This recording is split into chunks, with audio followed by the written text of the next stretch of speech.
Tov, Besséder Gamour, eh bien, Boker Tov les Koulam. Et donc, on va parler de du Bishvat, Igia, Chaglei, la note, tout ça, tout ça. No, חג לאילן, הרב. Ma? חג לאילן, סליחה. Chaglei, la note. לא, לאילן. Les Ilan. עץ חיים היא. Ah oui, oui, oui, bien évidemment, bien évidemment. Alors, les amis, rentrons dans le vif du sujet. Et justement, je voudrais qu'on commence pas par tout Bishvat pour arriver à tout Bishvat. Je voudrais commencer par le Shabbat que nous venons de vivre. Le Shabbat que nous venons de vivre porte un nom. Il porte un nom particulier et il y a plusieurs Shabbatot dans l'année qui portent des noms particuliers. C'est-à-dire que la tradition juive leur a connecté une, une signification spéciale. Donc nous, on a vécu Shabbat Shira et vous me voyez venir, le Shabbat Shira est directement lié à Tu Bishvat. Il sera toujours le Shabbat qui précède Tu Bishvat ou qui suit Tu Bishvat. Maintenant, le Shabbat Shira n'est pas le premier Shabbat de l'année où on peut retrouver un nom particulier. Quel est le premier Shabbat de l'année où il y a un nom qui va spécifier le Shabbat? Eh bien, le premier Shabbat de l'année n'est autre que Shabbat Agadol. Shabbat Agadol, bien évidemment. Eh oui, car je rappelle des choses évidentes que tout le monde sait. L'année juive commence à Rosh Chodesh Nissan. Besséder. Oui, je sais que c'est quelque chose qu'on dit et qu'on redit et qu'on re-redit, mais ça fait partie des choses qu'on peut redire 1 milliard de fois. Les gens, ils ont quand même bloqué sur le fait que Rosh Hashanah, ils pensent que c'est le début de l'année. Je préfère préciser encore une fois que c'est compliqué de dire que quelque chose qui s'appelle dans la Torah le 7e mois, c'est le début. C'est quelque chose qui me paraît bizarre. OK? Donc, cela veut dire que, évidemment, que Rosh Hashanah, c'est le début de l'année nouvelle de règne de Dieu, mais c'est pas le début de l'année juive. Le début de l'année juive, c'est en Nissan. Maintenant qu'on a dit ça, eh bien, on peut avancer. Donc, Shabbat Agadol, c'est le premier de ces Shabbatot qui vient connecter le peuple juif à quelque chose qui est de l'ordre de la mission. Eh bien, quelle est la mission de Shabbat Agadol? De me rattacher à Dieu juste avant Pessah de manière Gadol. Zevashenikra, Tshuva Ila'a. C'est la Tshuva Gedola. Tshuva Me'ava. Et ça, c'est Shabbat Agadol. Et c'est pour ça qu'on va dire, Ine Anochi Sholeach Lachem et Elia Hanavi lifnei yom Hashem Agadol ve'anora. Donc, le but de Shabbat Agadol est de nous permettre de devenir Gdolim. Après cela, nous avons un autre Shabbat qui va arriver, qui est en fait une triplette, qui s'appelle Shlosha de Poranuta. Les Shlosha Shabbatot, les 3 Shabbatot, qui commencent par le Shabbat, qui terminent, pour moi, par le Shabbat Chazon. Ce sont les 3 Shabbatot de Ben Hametzarim, les 3 Shabbatot entre Yudzaïn Betamuz et Tisha B'Av, qui vont terminer par Shabbat Chazon, dans lequel, eh bien, on se prépare à l'exil, on se prépare à la galoute. Ah ah! Mais je croyais qu'on devait être Gdolim. Shabbat Agadol nous a demandé d'être Gdolim. Ben oui, car seul quelqu'un qui est Gadol sait quelle est sa mission Bagalout. Car tu peux aller en exil et subir. Tu peux aller en exil et t'assimiler. Ce sont les 2 options pour quelqu'un qui n'est pas Gadol. Aval, celui qui est Gadol et qui connaît très bien son rôle dans ce monde, eh bien, lorsqu'il partira en exil, il saura que là-bas, il doit sortir les étincelles de sainteté qui sont emprisonnées en exil. C'est notre rôle, Bagalout. Ah, c'est très bien. Pas la cavode. Le problème, c'est qu'il y a un très gros risque à sortir les étincelles de sainteté. Quel est ce risque? Eh bien, le risque, c'est que j'y arrive bien. Et que donc, puisque j'y arrive bien, je n'arrive pas à savoir quand c'est le moment d'arrêter.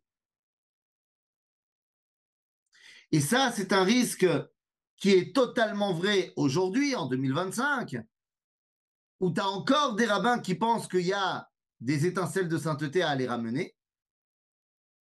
Mais c'était vrai déjà à l'époque.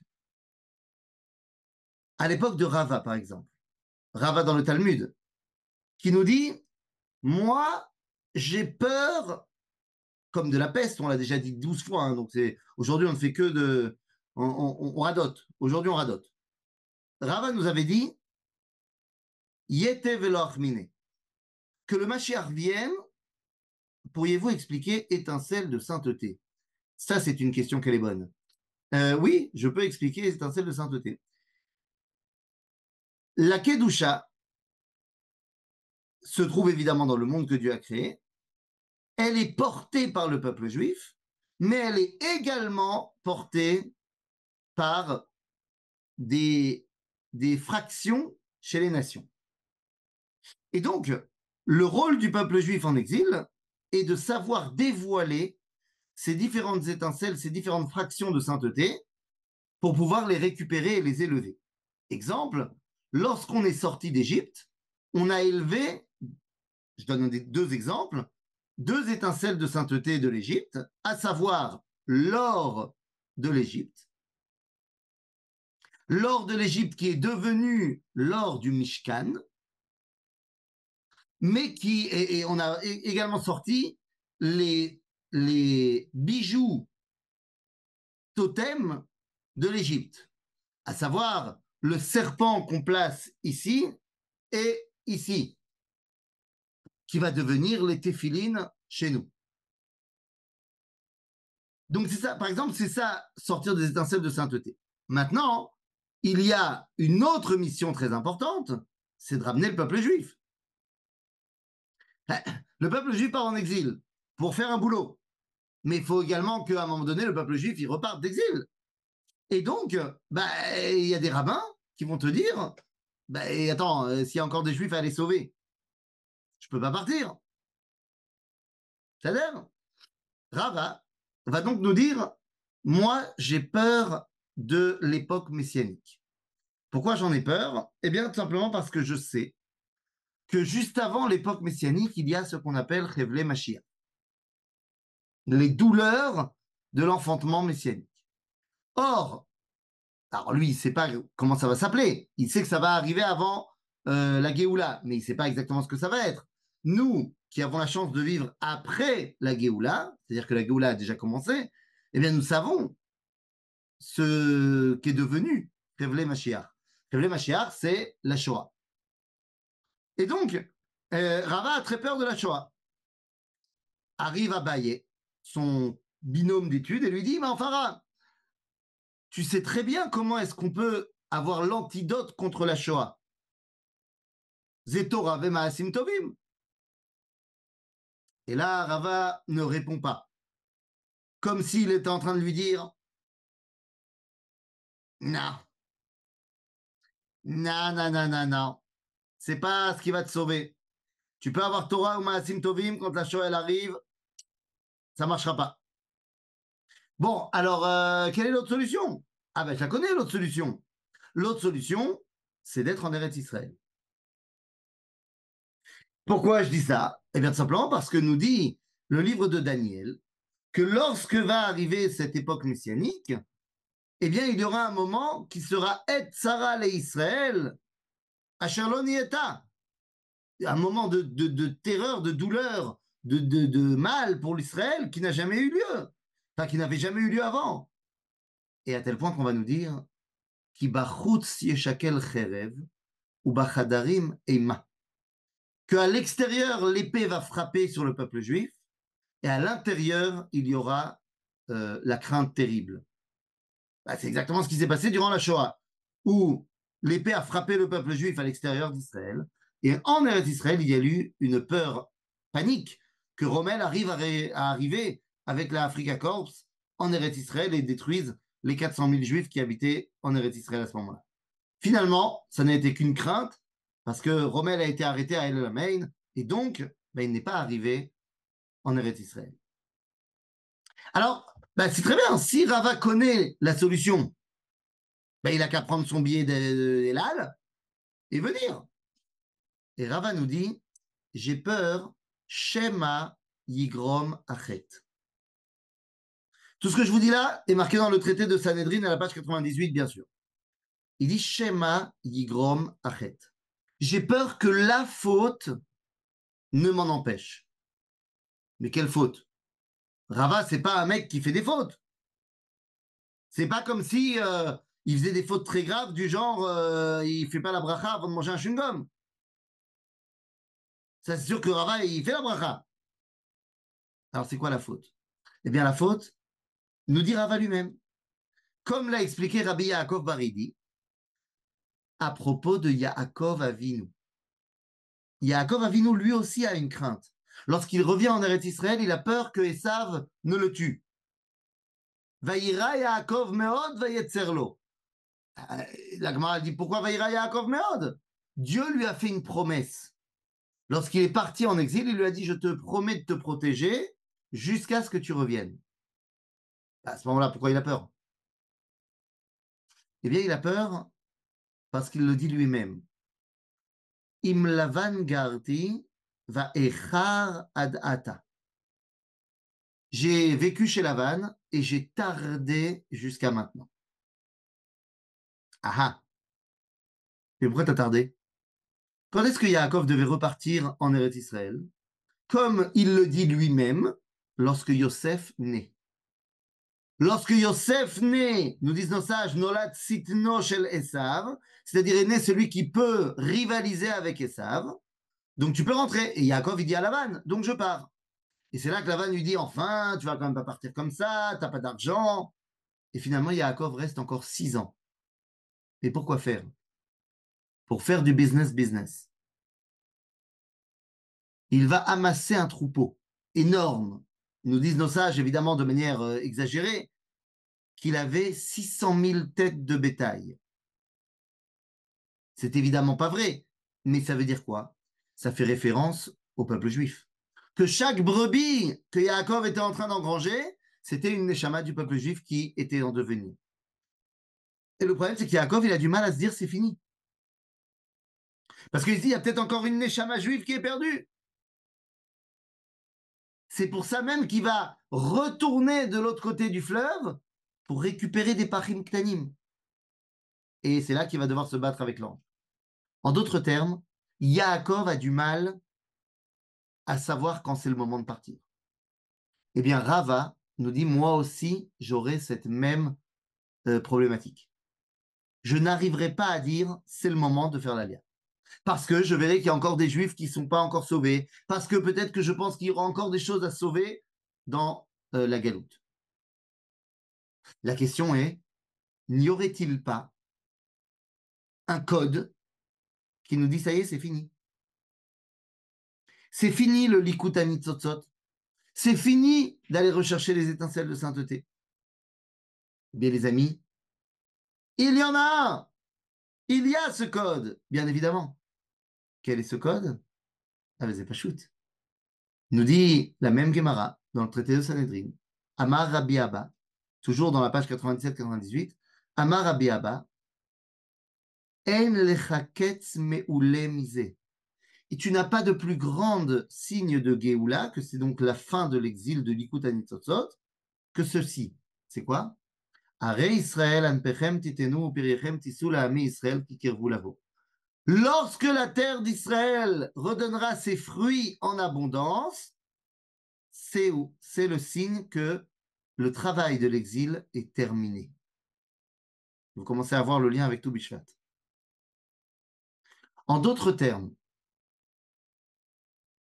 après les Shlosha de Puranuta, qui vient nous expliquer que nous avons un rôle à jouer en exil, mais attention, ne t'y perds pas, arrivent les Shiva de Nechemata, les 7 Haftarot, les 7 Shabbatot de Nechama, qui commencent avec le Shabbat juste après Tisha B'Av, qui est le Shabbat Nachamu, Nachamu Ami.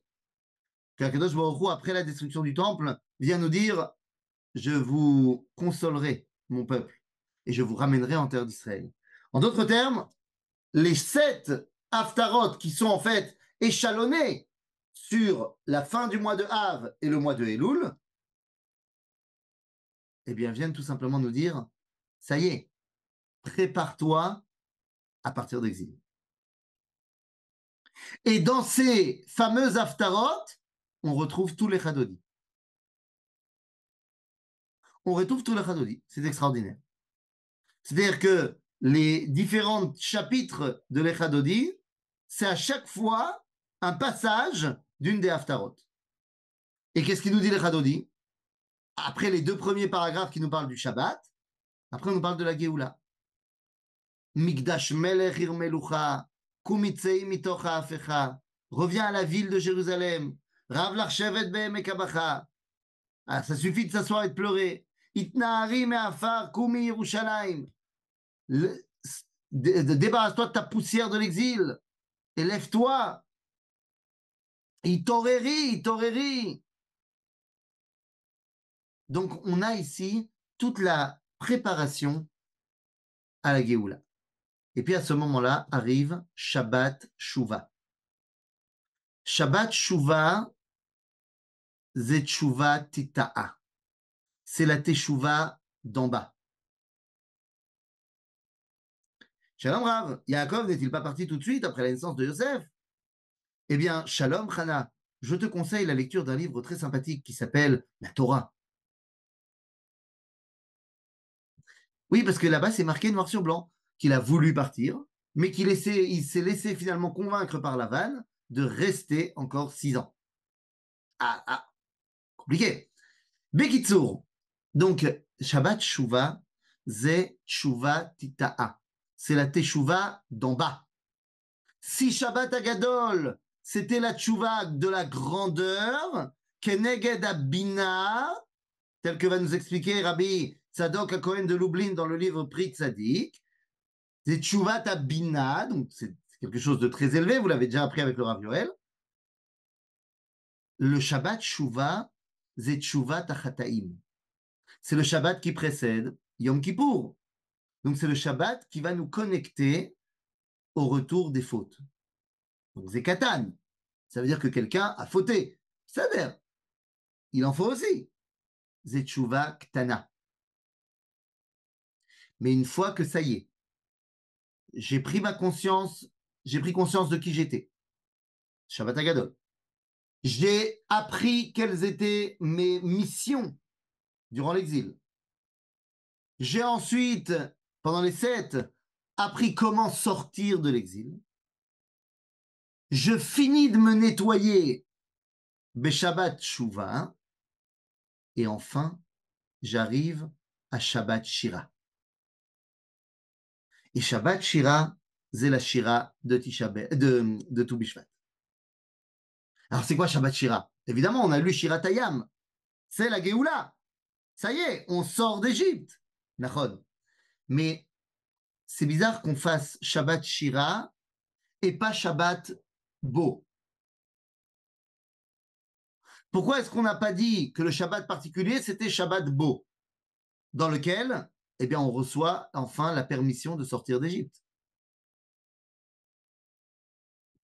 Eh bien non, c'est Shabbat Shira. Pourquoi? Eh bien parce que durant la Shira Tayam, il s'est passé quelque chose. Nous disent nos sages dans le Talmud, Ra'ata Shifra Alayam, Mashelo Ra'a Yecheskel Anavi. Aha! Ra'ata, elle a vu la servante, c'est pas pour parler d'une servante en particulier, c'est pour dire jusqu'à la servante, c'est-à-dire la personne la plus a priori simple du peuple juif, eh bien, Ra'ata Shifra, la servante a vu Mashelo Ra'a Yecheskel Hanavi. Ce que n'a pas vu le prophète Yecheskel. Bon, mais qu'est-ce qu'il a vu, lui? Parce que pour savoir ce qu'elle a vu que lui n'a pas vu, il faut savoir ce que lui, il a vu. Parce que sinon, on n'est pas sorti de l'auberge. Peut-être qu'elle a vu le cours de Rod Vekelim le dimanche matin. Et ça, Yecheskel ne l'a pas vu. Bon, mais d'accord, mais là, on va pas s'arrêter. Non. Qu'est-ce qu'il a vu, Yecheskel? Eh bien, le livre de Yecheskel s'ouvre sur la névoie essentielle de ce prophète, à savoir Maase Merkava. Yecheskel a vu le trône céleste. C'est fantastique. Nahon. C'est fantastique, mais qu'est-ce qu'il n'a pas vu? Il a vu le trône. Il n'a pas vu celui qui était assis sur le trône. C'est-à-dire, Yecheskel a vu le trône céleste. Qu'est-ce qu'il n'a pas vu? Ribono shel olam. Verata shifra alayam. Et la servante, elle a vu ça. Elle a vu Ribono shel olam. Rafizon, il s'est levé d'un pied bizarre. N'est-il pas marqué dans la Bible que Moshe Rabbeinu a demandé Orenina et Kevodecha et Dieu lui a répondu Lo irani Adam vachai. N'est-il point vrai que Moshe Rabbeinu a demandé de voir la face du divin et que Dieu lui a répondu Nul ne peut me voir et être en vie? Ben, il lui a dit. Et pourtant, ça n'empêchera pas le prophète Ishayahu de dire Ra'iti et Hashem Yoshev al Kisei Ram Venissa. J'ai vu Dieu assis sur son trône. Je sais que c'est pas possible, mais j'ai vu. Makorepo. Il semblerait que Beshabbat Shira, on voit quelque chose qui n'est pas du domaine du visible. On voit quelque chose qu'on ne peut pas voir. Eh bien, vous comprenez pourquoi c'est la Shira de Tu Bishvat. Rabotai, Tu Bishvat a pris un style depuis le sionisme moderne du 19e siècle, a pris un style qui est pas du tout Bishvati. C'est-à-dire que l'ambiance d'aller à Bishvat et de planter des arbres et d'être des acteurs de la Géoula, c'est a priori pas du tout Bishvati. Ça, c'est plus une technique de Pessah. Mais à Bishvat, tout le monde le sait, tout celui qui fait un peu de jardinage sait que c'est pas le moment de planter des arbres. À part des arbres qui ont des racines extérieures, comme le figuier. Mais sinon, à part ça, c'est très mauvais de planter des arbres à Bishvat, il fait trop froid.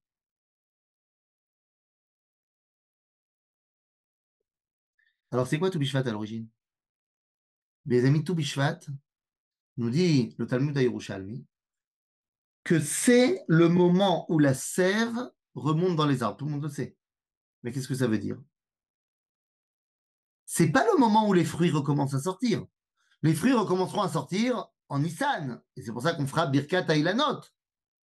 Mais à Bishvat, il se passe quelque chose qui est du domaine du pas visible. Il se passe un truc, mais c'est pas visible. Zé Shabbat Shira. C'est on a vu quelque chose qui n'est pas du domaine du visible. Mais qu'est-ce qui nous a permis de le voir? Vous savez qu'il y a une marloquette entre Beth Hillel et Beth Shammai de savoir quand est-ce que c'est ce fameux Rosh Hashanah Laïlan. Beth Shammai disent Berosh Chodesh Shvat, alors que Beth Hillel disent à Tu Bishvat. Tu Bishvat, je sais ce qui se passe. On a dit, c'est la sève qui remonte dans les arbres. Qu'est-ce qui s'est passé à Rosh Chodesh Shvat?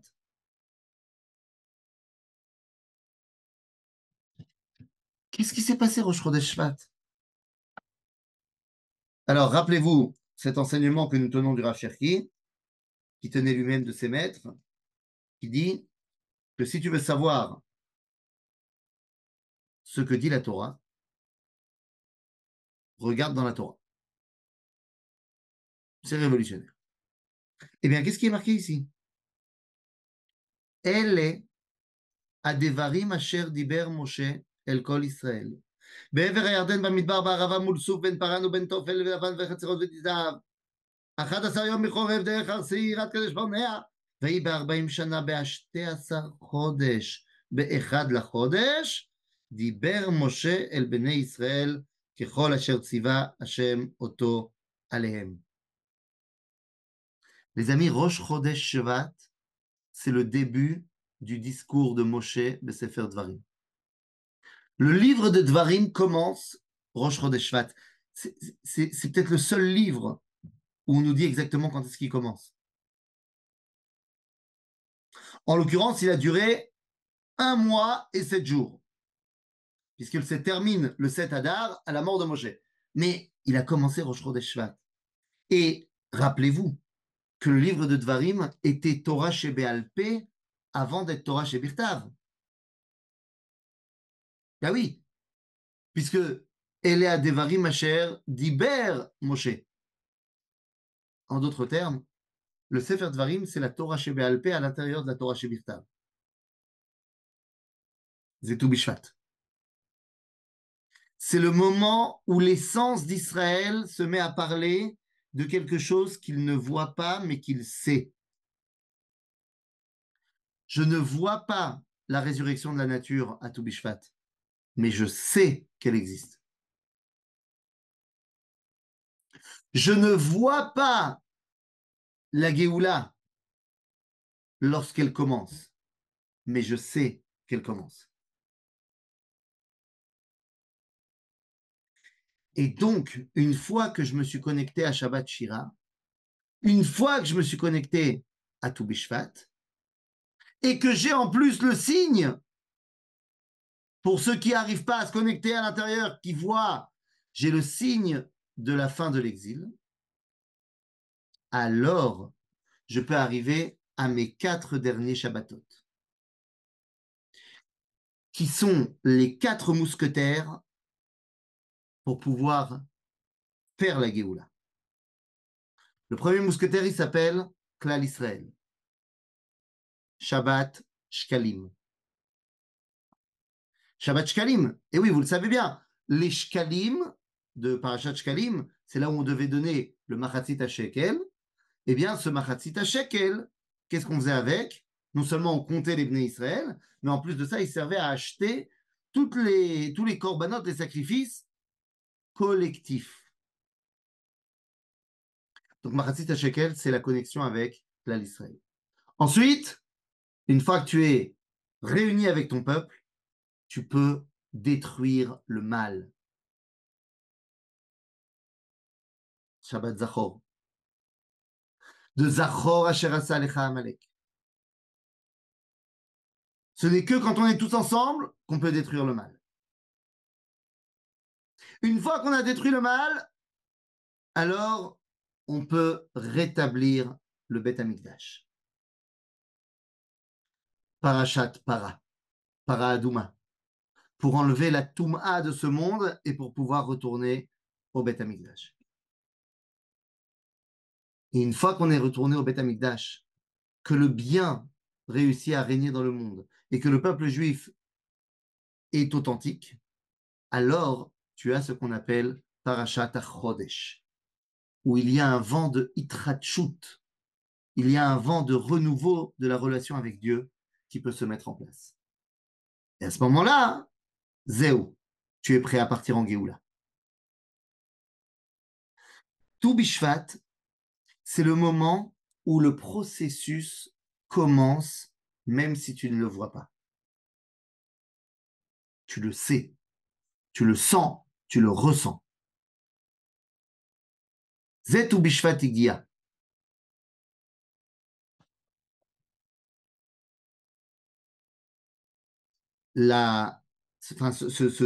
Comment dire, cette linéarité qu'on vient d'expliquer, à savoir le retour du peuple juif, la destruction du mal et le Beth Amikdash, les amis, c'est exactement ce que nous sommes en train de vivre.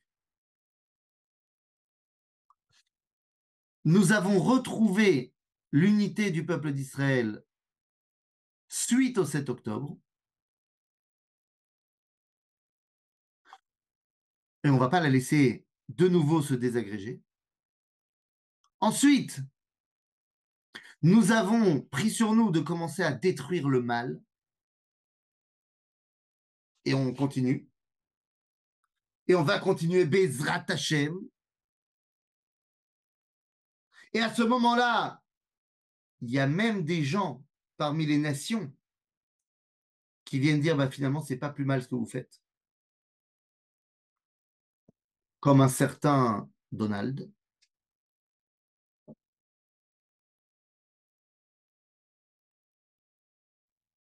C'est bizarre cette histoire. Hein, vous avez tous déjà pris des options pour acheter votre villa dans la Riviera du 51e État américain. 52e. Pourquoi c'est le 51e, c'est quoi? C'est la zone 51? C'est là où il y a les extraterrestres? Le Canada, Rav. Alors, si tu vas là-dedans, alors dis-moi 53. Parce que 52, c'est Panama.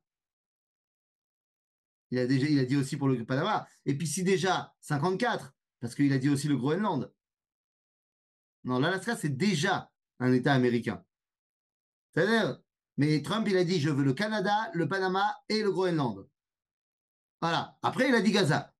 Donc, si déjà, 54. Si déjà. C'est-à-dire, la question, c'est est-ce qu'on aura les mêmes impôts à Gaza qu'en Israël ou les mêmes impôts à Gaza qu'aux États-Unis? C'est chez là. C'est chez là. En tout cas, hein, c'est quand même très bizarre cette histoire.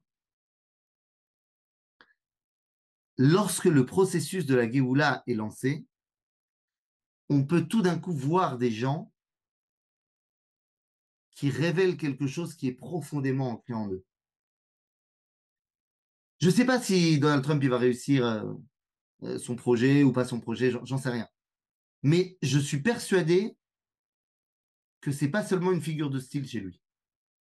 Je suis persuadé qu'il a vraiment envie de le faire. Est-ce qu'il va réussir ou pas, c'est un autre problème, mais je pense que c'est vraiment ce qu'il a au fond. C'est ce qu'avait dit son prédécesseur. Vous savez, en 1947, le 29 novembre 1947, il y a eu le vote des Nations Unies pour le plan de partage de la terre d'Israël. Et à ce moment-là, alors que tous ses conseillers lui ont déconseillé de voter pour, eh bien les États-Unis votent pour. Le président américain, Harry Truman, qui vient fraîchement d'être élu, il a dit Gaza, mais il le donnera à... Attendez, qu'est-ce qui se passe? Rav, je propose de pas trop rentrer dans des choses qu'on connaît pas encore bien Il bien. a dit Gaza, mais il donnera ensuite à Israël. Mais Kitsour, qui vivra verra. Par contre, on ne peut pas se parler de choses qui ne se sont pas encore passées. Par contre, on peut parler des choses qui se sont passées dans le passé. Ça, c'est bon. Bekitsour, tout le même châle américain dit à Truman de ne pas voter pour le plan de partage et Truman vote pour. Oui, il n'a jamais été élu. Il est arrivé après la mort de Roosevelt, bien sûr. Et c'est d'ailleurs pour ça qu'aux États-Unis, il ne faisait pas l'unanimité. Tu vois qu'il semblerait qu'Akadosh Baruch Hu, il l'a placé au moment où il fallait, quand il fallait. Agave, exactement comme après la Première Guerre mondiale, ou pendant la Première Guerre mondiale, lorsque le roi d'Angleterre meurt et que finalement va monter sur le trône le roi d'Angleterre qui est pro-nous, qui va régner pendant 4 ans, juste pour faire la déclaration Balfour et sans mémo. Ben là, pareil, Truman, lorsqu'il va signer, on lui demandera pourquoi il a fait ça. Et il répond. J'ai grandi avec la Bible. Avant même que j'ai eu l'âge d'aller à l'école, ma mère me racontait les histoires de Abraham, Isaac et Jacob. Et je me suis souvenu de la promesse que Dieu avait faite à Jacob, qui lui donnerait la terre d'Israël à lui et à ses descendants, toute la terre dans laquelle tu es allongé, je la donnerai à toi et à tes descendants. Et lorsqu'aujourd'hui, la Providence m'a donné la possibilité de participer à la réalisation de la promesse de la Bible, quel plus grand mérite peut-il y avoir à cela? Voilà pourquoi j'ai fait cela. Ah, ça c'est beau. Mais c'est plus ou moins ce que dit Donald Trump aujourd'hui. Encore une fois, je ne sais pas ce qui va se passer. Ça me rappelle également, et donc on a dit, il y a, mais 2 secondes, il faut bien comprendre une chose. Le fait qu'il y ait ces prises de conscience, c'est grâce à Dieu qui envoie des... Ok, mais c'est grâce aussi à 1 an et demi de combat de nos soldats qui ont permis de changer la situation. C'est la Messirut Nefesh du peuple d'Israël qui permet de débloquer des choses en haut. Zetou Bishvat. Le processus commence à condition que toi t'en sois conscient et que tu commences à agir. Et à ce moment-là, ben, on n'est pas à l'abri. Et ça, je vous le dis, on n'est pas à l'abri d'avoir un nouveau message, peut-être de Trump, peut-être de je ne sais pas qui, comme à l'époque de Koresh, qui vient et qui dit « Dieu m'a mandaté d'une mission, d'aider le peuple juif à reconstruire le Beth Amikdash. » On n'est pas à l'abri, les gars. Le seul problème, et là, attention, le seul problème, c'est que lorsque ça arrivera, il faudra quand même pas que ça vienne de nous, les réticences. Qu'à ce moment-là, les Juifs diront non, on ne peut pas encore construire le Beth Amikdash, on n'est pas encore assez kadosh. Le prophète Haggai va exploser devant les Bnei Israël lorsqu'il leur dit Stimu levavchem al darchechem. Les gars, vous n'en avez pas marre de rester dans vos maisons alors que la maison de Dieu est en ruine? Allez, on monte en Israël et on construit le Beth Amikdash. Les amis, c'est Tou Bishvat. Tou Bishvat, c'est le moment où je prends conscience que je peux voir celui qui est au-dessus du trône céleste. C'est le moment où je prends conscience que le dévoilement divin attend qu'une seule chose, c'est que je le reconnaisse. Et c'est pour ça qu'il y a tout ce processus des Shabbatot qui nous permet d'embrasser la Géoula. Mais au centre d'entre eux, il y a ce Shabbat Shira. Shirat ha'olam ve'shirat ha'adam ve'shirat ha'am ve'shirat ha'yachid. Ces fameuses 4 chansons qu'on a déjà évoquées, que le Rav Kook a expliqué dans le texte qui s'appelle Shir Meruba, dans lequel il nous dit qu'il y a l'homme qui chante la chanson de son être, il y a le peuple qui chante la chanson de sa nation, il y a l'homme qui chante la chanson de l'humanité, et il y a la nature, le monde, qui chante la chanson du monde. Eh bien, les amis, Shabbat Shira, Zeakol.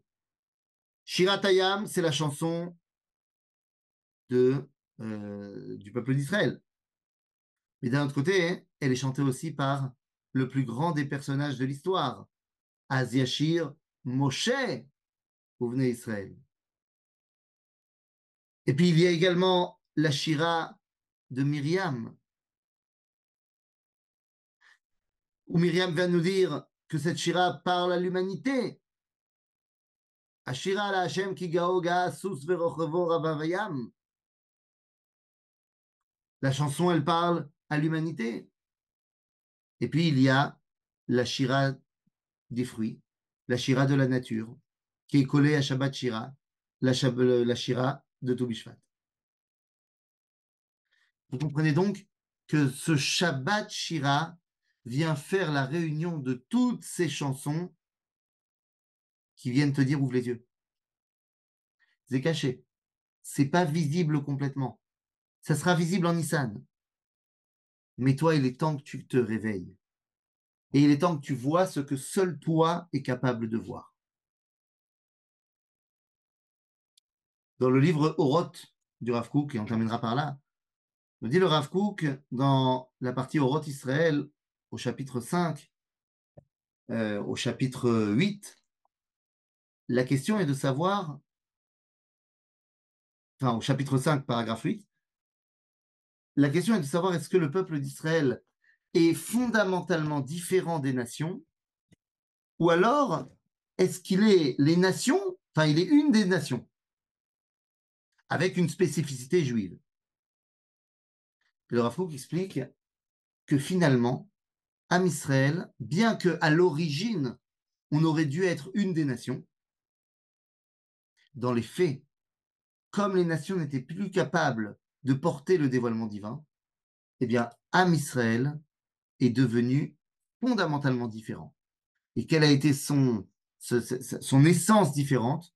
C'était d'être capable de voir le dévoilement divin, même quand il n'est pas visible pour tous. Eh bien, c'est ça que nous fêtons à Tou Bishvat. Être capable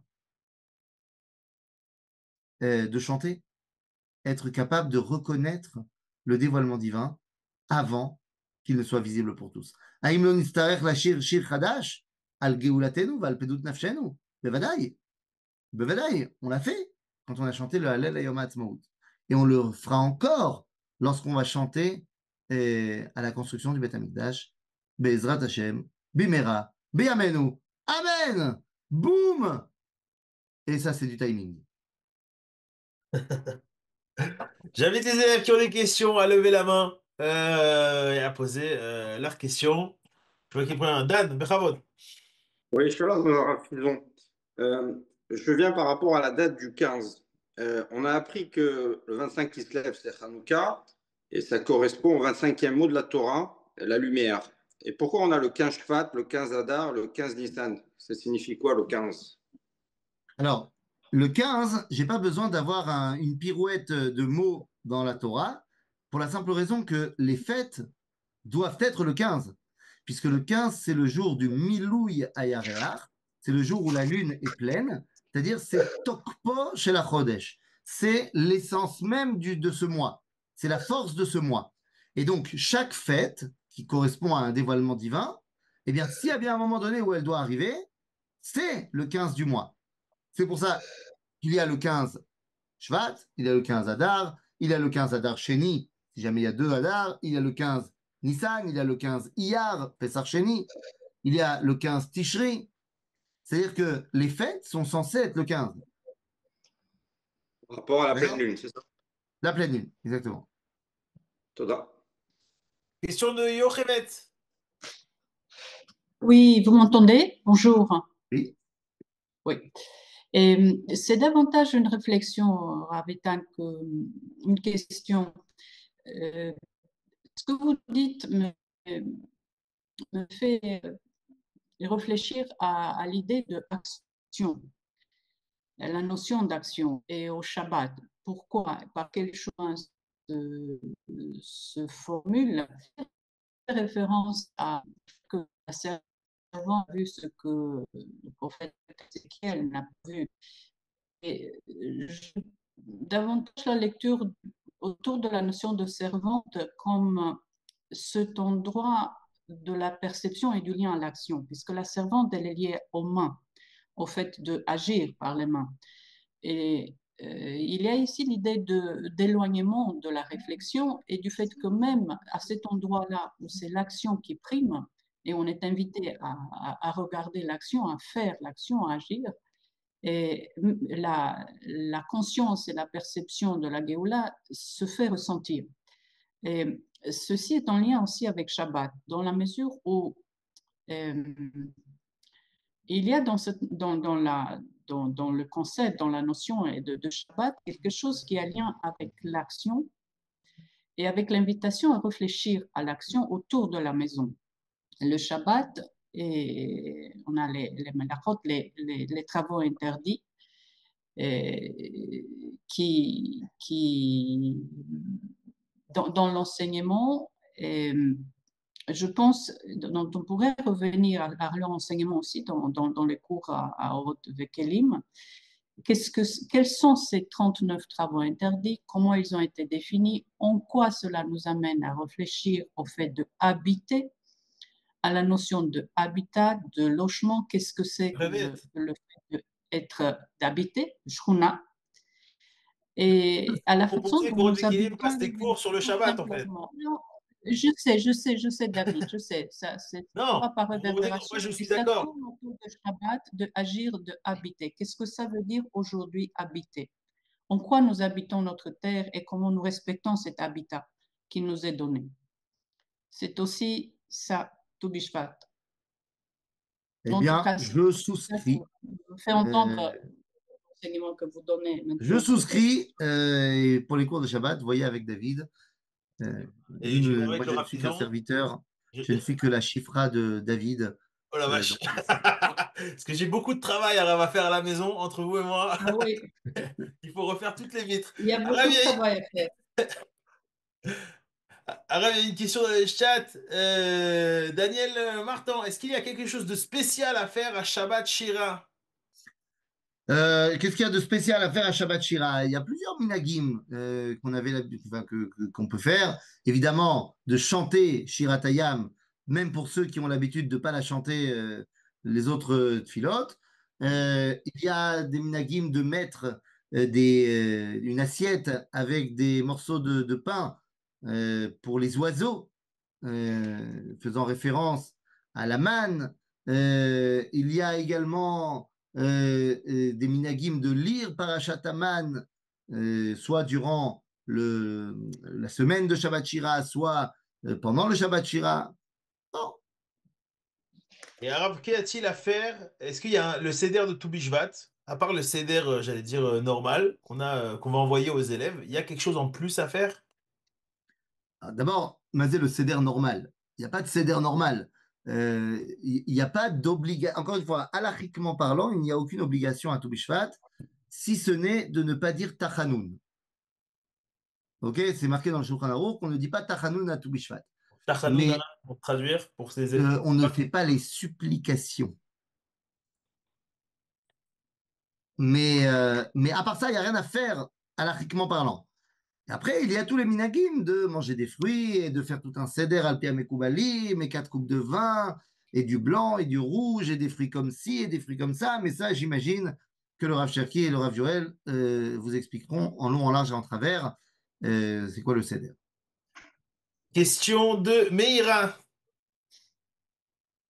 Votre micro, Meira. Oui, bonjour Arabe. J'ai appris hier que le fait de planter des arbustes à Tou Bishvat, c'était une décision du KKL, je crois, à la création de l'État. Et c'est quelque chose qui est tout à fait opposé à la fête, parce qu'on ne plante pas, comme vous l'avez dit, à cette époque-là, qui est donc pas propice à la poussée des arbres. Et ça, c'était justement quelque chose qui a été décidé par les juifs laïcs d'alors. Bien. Meira, je suis obligé d'être en contradiction. C'est ce que mon Rav a dit hier. Hein. Je suis obligé d'être en contradiction avec cette idée qui est erronée historiquement parlant. Pour la simple raison que ce n'est pas le KKL à la création d'État d'Israël qui ont lancé le minag de planter des arbres à Tou Bishvat. Le minag a été lancé par ni plus ni moins que pas du tout un laïc, mais un rabbin extraordinaire qui s'appelait le Rav Zev Yahavetz. Le Rav Zev Yahavetz, dont nous avons fait un cours là-dessus. Et j'ai monté dans le cercle, dans la communauté, 2 ou 3 cours du Rav Fison où il a parlé de Tou Bishvat avec ce Rav-là. Voilà. Voilà. Eh bien, le Rav Zev Yahavetz a lancé l'ambiance de planter des arbres après avoir vu un groupe de jeunes qui se sont mis à planter des arbres à Tou Bishvat, des jeunes de 15 ans, 18 ans, qui se sont mis à planter des arbres à Tou Bishvat, et lui, il en a fait après un minag qui a été repris après par le KKL. Mais lui, lorsqu'il fait le minag, eh bien, il explique qu'il y a une dimension très profonde, bien que ne soyant pas propice au niveau agricole, il y a une dimension spirituelle très importante, puisque le 15 Shvat, c'est 40 jours avant la naissance d'après Rabbi Yehoshua. C'est 40 jours avant le premier Nissan, la création du monde. Et donc, c'est le moment où la voix sort du ciel et dit Bat Ploni le Ploni. Mais je vous invite à aller revoir le cours sur le Rav Zev Yavetz. On en a parlé en long, en large et en travers. Richard, il reste 1 minute 30. Je vous invite à poser votre question. Sinon, il va rester tout seul ici. Mais non, tout va dépendre de ce Richard, qu'il veut. votre micro. Alors, c'est pas Richard là qui parle. Richard, votre micro. Oui, désolé. Ah, bon, vous avez disparu. Hop. Bon, On est vous là. voyez, pas moi, c'est pas grave. Grave, Richard, il reste 1 minute. Si vous Je avez une sais. question, c'est 20 secondes de question, 40 secondes de réponse. Bon, alors, non, mais écoutez, je vais l'envoyer par écrit. Non, parce qu'il y a plusieurs choses. Il n'y a qu'une chose que je peux dire juste comme ça, parce que je ne vous vois plus là, j'ai plus d'image. Il me semble que quand on parle des laïcs qui ont fait certaines choses pour Israël, on semble oublier quand même que tous ces laïcs-là étaient allés dans leur jeunesse au Cheder. Autrement dit, ils avaient à l'intérieur d'eux, même s'ils le refusaient, énormément de choses qui venaient justement de la tradition juive, du Tanakh et du Talmud, et que c'est remonté de façon différente, habillé, comme on dirait maintenant à Oroth, avec d'autres vêtements, mais c'était bien la même chose qui, à mon sens, se perpétuait. Alors j'avais une autre question sur qu'est-ce que c'est que cette Shira? Je ne sais pas ce que c'est. Malgré tous ces cours, je ne sais Non, pas. la Shira, très simplement, c'est la chanson qu'on a chantée quand on est sorti d'Égypte et qu'on a traversé la mer, Ah, non, Az Yashir Moshe. oui, d'accord. Ça, c'est ce qui est écrit. Mais qu'est-ce que c'est que cette Shira? Si on fait un petit. Ce qui m'inspire cette question, c'est que dans le cours qu'il y avait autrefois sur Rabbi Nathan de Bretzlev, le Rav Cherki avait eu un passage sur la recommandation de Rabbi Nachman, pardon, à savoir comment il fallait chanter, comment il fallait taper dans les mains, comment il fallait scander ce que. Richard, Ben j'ai voilà. bien noté. Terminé. Moi, je note Yochevet sur Shabbat, je note Richard sur la Shira, je note les idées de cours. Il est déjà 10 heures. Arav, Fison, Toda Rabba, Toda Rabba, je ne vous Shavuot, vois plus. Chag Samer. Nous, on vous voit, Richard. Et c'est ça peut-être le plus important. Voilà. Toda Rabba, Arav, Shavuot Tov. Shabbat tov.